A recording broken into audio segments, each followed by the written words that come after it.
ভরে আছে। আমি কিছুতেই আমার দু চোখ বন্ধ করে একটুখানির জন্য ঘুমাতে পারছি না। নিজেকে বড্ড অসহায় লাগছে, জানি না কেন।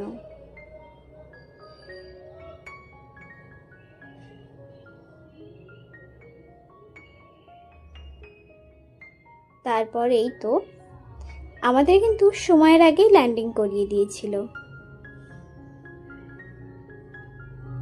অনেকটা সময় ছিলাম, অনেক বোর লেগেছে, অনেক ভালো লাগা কাজ করেছে।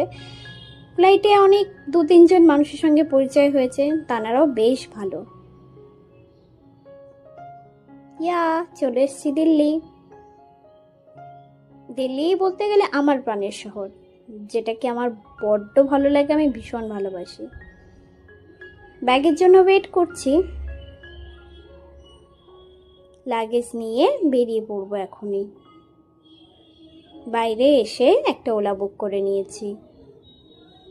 আর এখানে ঠাকুমার লেগে গিয়েছিল খিদে, তো বাড়ি থেকে নিয়ে এসেছিলাম 2টো বিস্কুট, তো ওটাই আমি ঠাকুমাকে দিয়ে দিলাম, বললাম খেয়ে নাও।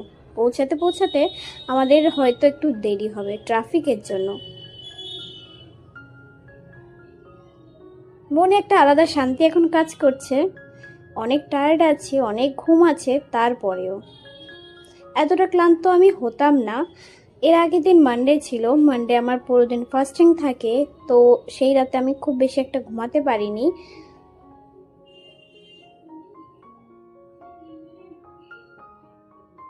যেহেতু মানডে আমার মহাদেব থাকে, তো ওনার পূজা অর্চনা করতে আমার অনেক সময় লাগে। সানডে থেকে আমি প্রিপেয়ার করে রাখি সব কিছু, তো সানডে রাতেও খুব একটা ঘুম হয়নি। এইদিকে মানডেও রাতে আমার ঘুম হয়নি, আমি ঘুমোতে পারিনি, কারণ টিউসডে আমার ফ্লাইট ছিল।